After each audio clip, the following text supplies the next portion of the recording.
c'est Rémi, le permaculteur bourbonnais. J'espère que vous allez bien. Aujourd'hui, on se retrouve pour une nouvelle vidéo, reconnaissance des végétaux. Voilà, épisode numéro 2. Vous avez vu déjà un premier épisode, en tout cas, ça vous a plu. Et donc, aujourd'hui, on va parler d'un autre végétaux, c'est celui-ci. Voilà, donc là, je le rappelle, nous sommes en janvier 2020, donc encore une bonne année à tous. Et on va parler aujourd'hui de cette plante. Alors, cette plante, c'est tout simplement du buis. Vous le connaissez certainement. Donc il en existe différentes formes. Vous avez alors le buis, voilà, je vais vous montrer un petit peu à quoi ressemble la feuille du buis. Voilà, j'espère que le focus va se faire. Ça me paraît plutôt pas mal. Hop, voilà un petit peu à quoi ressemble la feuille du buis. Donc là c'est du buis, donc ce buis on le reconnaît tout simplement parce que c'est une plante qui reste verte donc toute l'année. Donc voilà, les feuilles ne tombent pas, donc c'est une plante persistante. Il faut savoir qu'au niveau du buis, donc le nom latin, c'est assez facile à retenir puisque c'est Buxus. Alors je vous mets juste là, voilà, Buxus sempervirens. Donc le buis Buxus sempervirens, voilà.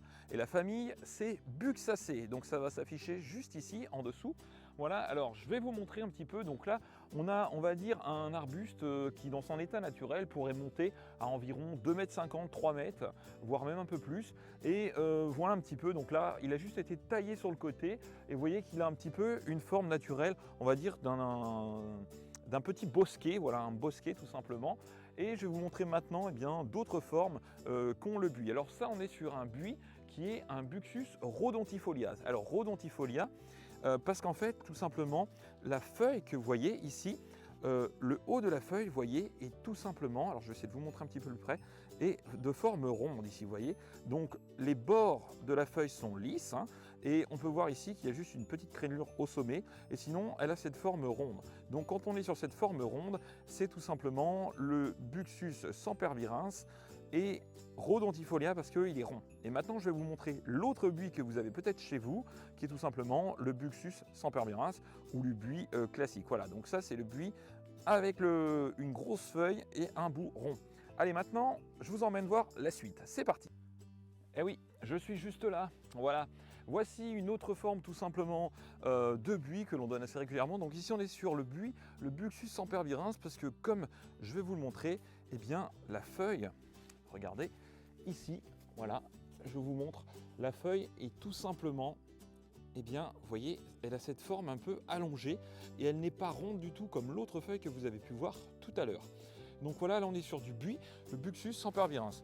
Alors une des utilisations du buis sempervirens, voilà, c'est tout simplement de l'art aux pierres. Alors l'art aux pierres, c'est le fait de donner une forme à une plante, et en l'occurrence le buis, vous pouvez lui donner cette forme par exemple conique, ou encore comme vous pouvez le voir derrière moi, dans ces broderies de buis de jardin à la française, leur donner tout simplement ces petites formes et les tailler à la hauteur que vous souhaitez et à la forme que vous souhaitez. Alors on peut en faire des formes d'animaux, des formes rondes, ovales, pyramidaux, etc., etc. Donc voilà un petit peu les différentes utilisations au niveau des buis.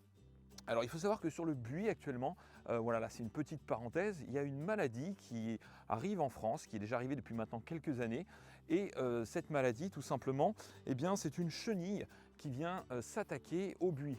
Alors au jour d'aujourd'hui, on utilise différentes méthodes pour lutter contre cette chenille, dont une méthode qui est une méthode préventive à base tout simplement d'hormones. Donc en fait, c'est un papillon nocturne qui vient pondre ses œufs, et en fait on met tout simplement des petites boîtes avec des phéromones. Le papillon est attiré, rentre dans la boîte et du coup ne va pas pondre ses œufs sur les buis. Et puis sinon, il y a des méthodes de traitement à base tout simplement de Bacillus thuringiensis, qui est en fait en gros une bactérie qui va s'attaquer justement à cette chenille. Voilà en tout cas le buis. Et on retrouve d'autres plantes, vous aurez l'occasion de les découvrir dans de nouvelles vidéos sur la reconnaissance des végétaux, des plantes qui ressemblent fortement aux buis et que aujourd'hui de plus en plus de jardiniers, de paysagistes utilisent pour remplacer justement ces buis qui sont attaqués par ces différentes maladies. Voilà donc en tout cas ce que l'on peut dire sur le buis. Donc il reste vert toute l'année comme je vous l'ai montré, et c'est une plante qui pousse vraiment très lentement, donc vous avez juste besoin de lui faire une taille par an et c'est largement suffisant pour lui donner la forme que vous souhaitez.